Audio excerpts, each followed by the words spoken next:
네, 이제 3강입니다. 브랜드 네이밍 하기를 시작해 보도록 하겠습니다. 브랜드 네이밍을 시작하기 전에 제가 꿈을 이루는 방법에 대해서 말씀을 드릴게요. 제가 요즘 학교로 이렇게 직업인 특강도 나가고 자기계발 특강도 나가는데 학생들 사이에서 이걸 알려주면은 정말 큰 감동을 많이 하더라고요. 꿈을 이루는 것도 사실 노하우가 있습니다. 그래서 여러분들도 아마 이 과정으로 꿈을 이루셨다면은 하셨을 텐데요. 다시 한번 이제 말씀을 드리도록 하겠습니다. 누구나 살면서 내가 이루고 싶은 게 있잖아요. 우리가 예를 들어서 브랜딩을 통해서 어떤 전문가로 인식이 된다든지, 뭐 강의가, 외부 강의가 들어온다든지, 아니면 약국 매출이 늘어난다든지, 이런 나의 꿈이 있을 겁니다. 그걸 바로 꼴이라고 합니다. 이 꼴이 있으면 이 현실을 파악해 보는 거예요. 내가 지금 어떤 게 부족한가? 나의 현실은 무엇인가? 현실은 예를 들어서 강의 섭외가 안 온다든지, 약국에 손님이 많이 방문을 하지 않는다든지, 다양한 현실이 있을 거고요. 그럼 옵션이 있습니다. 여기서 내가 어떤 방법을 통해서 이 꿈을 이룰 수 있는지 내 안에 답이 있습니다. 예를 들어서 뭐 내가 강의를 하고 싶은데 뭐 강의가 섭외가 안 들어왔다 하면은 강의를 모의로 이제 작게 열어볼 수도 있겠죠. 내가 연습을 할 수도 있을 거고, 아니면 매출이 올라가지 않는다면 마케팅 공부를 할 수도 있겠죠. 이렇게 내가 할 수 있는 그런 방법들에 대해서 탐구를 해보고, 아니면 전문성이 없다면 전문성을 공부해 볼 수도 있겠죠. 그런 다음에 하나씩 해보는 겁니다. 즉시 실행을 하는 거예요. 하나씩 해보다 보면 그 꿈에 점점 다가갈 수 있겠죠. 그래서 이 과정이 반복되면서 정말 사람이 내가 생각한 거 이상을 이룰 수가 있고, 점점 나의 꿈에 다가간다는 거를, 내 꿈이 점점 한 발짝씩 다가간다는 걸 느끼실 수 있을 거예요. 그래서 그 꿈을 이루는 방법 중에서 가장 먼저가 선행되어야 되는 게 저는 네이밍이라고 생각을 해요. 이 브랜드에 나의 네이밍, 나의 그런 브랜드의 이름을 부여한다는 게 정말 중요한 가치다. 그래서 김춘수가 꽃에서 그러잖아요. 내가 그의 이름을 불러주기 전까지는 하나의 몸짓에 지나지 않았지만 이름을 불러주고 나니까 그가 나에게 와서 꽃이 되었다. 이렇게 말을 하잖아요. 이렇게 김춘수가 꽃을 이름으로 불렀듯이 우리도 우리의 이름을 한번 정해볼 필요가 있습니다. 그래서 네이밍을 할 때 체크해야 될 사항들이 여러 개가 있는데요. 그 5개의 사항이 있습니다. 그래서 하나씩 한번 제가 읽어보도록 하겠습니다. 첫 번째로는요, 불렸을 때 내가 기분이 좋은가. 예를 들어서 제가 옛날에 이 닉네임을 정할 때, 인터넷에서 사용되는 닉네임을 정할 때 약가라는 이름으로 한번 해볼까 이런 생각을 해봤습니다. 약을 한번 까면서 컨텐츠를 만들어 보고 싶다라는 생각을 했는데, 아무리 생각해봐도 제가 그 이름으로 불렸을 때 기분이 별로 안 좋은 거예요. 그렇다면 그 브랜드가 오래 지속될 수가 없겠죠. 그래서 저는 진심약사라는 닉네임으로 활동하고 있는데요. 제 이름이 일단 심현진인데 이제 영어로 하면 현진심이잖아요. 그래서 진심약사로 활동을 하고 있는데 굉장히 불렸을 때 기분이 괜찮은 것 같아요. 그리고 두 번째입니다. 두 번째는 닉네임에 내가 다루고자 하는 주제가 담겨 있는가. 저는 약사로서의 건강 정보를 전달하고 기업 강연도 나가고 싶고, 뭔가 진심 어린 약간 그런, 제가 거짓말도 좀 잘 못하고 뭔가 진심을 담아서 모든 일들을 하기 때문에 저의 브랜드 가치 그리고 또 주제가 담겨 있다고 생각이 듭니다. 그래서 여러분들도 이걸 고려해 보셨으면 좋겠고요. 세 번째는요, 다른 닉네임과 겹치지 않으면서 독창적인지도 생각해 보셔야 돼요. 예를 들어서 세상에 김씨성을 가진 약사님이 되게 많을 거 아니에요? 이거 보시는 분들도 김씨성을 가진 약사님이 되게 많을 건데 김약사라는 걸로 하면 김약사들이 정말 많을 수 있겠죠.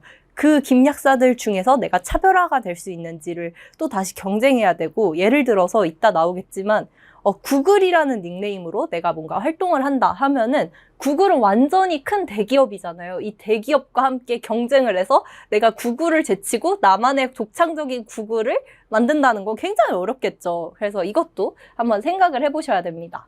네 번째는요, 10년 뒤에도 내가 이 이름으로 활동할 수 있는가. 예를 들어서 정말 귀여운 이름으로 활동을 했다면은, 뭐 아기 약사? 뭐 이런 걸로 했다면은 나중에 한 10년 뒤에 또 아기 약사로 하기에는 조금 어렵겠죠. 예를 들어서 새내기 약사라고 했다면 나중에 새내기 약사에서 이름이 변경되어야 되고, 그럼 또 그 과정에 대해서 또 다시 설명을 해야 되고, 저를 팔로우했던 사람들, 또 따르는 사람들한테 그걸 설명해야 되기 때문에 조금 어려울 수 있겠습니다. 그리고 5번째는 나만의 이야기를 담을 수 있는지를 생각해 보셔야 합니다. 그래서 나만의 이야기를 전달하는 게 브랜딩이기 때문이에요. 그래서 이 5가지의 체크사항을 좀 만족하는 이름을 찾아보면 좋을 텐데요. 네, 아까 말씀드렸던 것처럼요. 제가 만약에 구글이라는 닉네임을 하고 싶다라고 생각을 했다고 칩시다. 그러면 네이버나 아니면 구글에 이렇게 검색창에 구글을 검색해 보세요.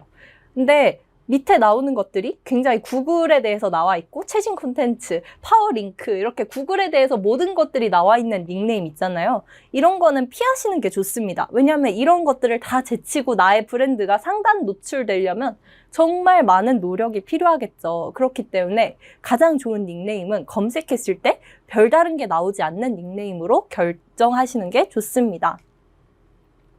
그래서 네이버랑 구글에 검색을 해봅니다. 그래서 저도 지금 검색을 하면 진심약사라는 닉네임을 검색했을 때 제 프로필 카드가 뜨고 뷰에서도 저에 대한 이야기만 나옵니다. 그래서 초반에는 제가 검색했을 땐 아무것도 나오지 않았어요. 그래서 이 브랜드 닉네임으로 해도 괜찮겠다는 판단을 했습니다. 그래서 여러분들도 한번 네이버나 구글에 한번 검색을 해보시길 바랍니다. 그리고 2번째로는요, 또 나만의 닉네임을 찾을 때 네이버 블로그에 우리가 개설을 할 거잖아요. 그래서 네이버 블로그에 가시면은 닉네임을 가진 사람들을 검색해 볼 수가 있습니다. 이쪽 section.blog.naver.com 여기 들어가시면요, 여기 상단 탭에 별명과 아이디를 선택할 수 있습니다. 그래서 진심약사라는 닉네임을 검색했을 땐 2개, 저랑 또 다른 분의 약사님이 나왔는데요. 활성화되어 있지 않은 그런 닉네임인 것 같아서 이제 제가 이쪽 닉네임을 선택했습니다. 그래서 이쪽에 검색을 했을 때 많은 닉네임이 뜨지 않는가를 한번 확인해 보시면 좋습니다. 블로그의 상단 이런 디자인을 좀 전문성 있게 꾸민다면은 훨씬 더 전문성이 느껴질 수 있겠죠. 그래서 저는 아까 말씀드렸듯이 심현진 약사인데 영어로 하면 현진심이기 때문에 진심약사 현진으로 정했습니다. 왜냐하면은 저한테 진심약사라고 부르는 것보다는 제 이름을 부르는 게 조금 더 쉬울 수 있잖아요. 그래서 뒤에 저의 본명을 붙였습니다. 참고해 보시면 좋을 것 같고요. 내가 어떤 브랜드가 될 것인가를 좀 선택을 할 때는요, 이 5가지를 또 고려해 보시면 좋아요. 첫 번째는요, 내가 꾸준하게 채울 수 있는가. 2번째로는요, 내가 잘 아는 분야인지, 잘 알아야지 조금 더 컨텐츠를 만들기 쉽겠죠. 그리고 이게 사람들이 관심이 있어 하는 그런 시장성이 있는 분야인지를 보시면 좋습니다. 4번째로는요, 내가 전달할 만한 나만의 이야기가 있는지. 그리고 5번째는 내가 어떤 가치를 전달할 수 있는지. 내가 꾸준하게 지속적으로 알려야 되는 것이 바로 브랜딩이기 때문에 이런 5가지의 그런 가치들을 좀 체크해 보시면 좋습니다.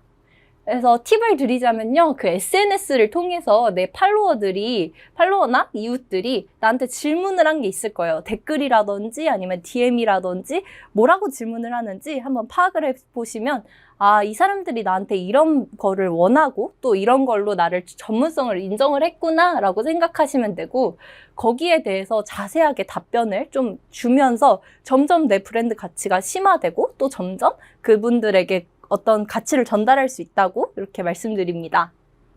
저희 주제가 네이밍이었잖아요. 그래서 네이밍 시에 참고하면 좋은 사이트를 알려드릴게요. namelicks.com이라는 사이트인데요. 여기 들어가시면 비즈니스 네임을 만들 수가 있습니다. 그래서 여기 하단에 이제 중간에 키워드를 입력하시잖아요. 그래서 내가 원하는 키워드를 2개나 뭐 1개나 이렇게 입력하고 만들기 버튼을 누르면은요, 다양한 이름들이 나옵니다. 그래서 여기서 세상에 이렇게 다양한 이름들이 있을 수 있구나라는 걸 파악해 보시면 조금 도움이 될 수도 있겠어요. 그렇게 네이밍하기 강의를 마칩니다. 감사합니다.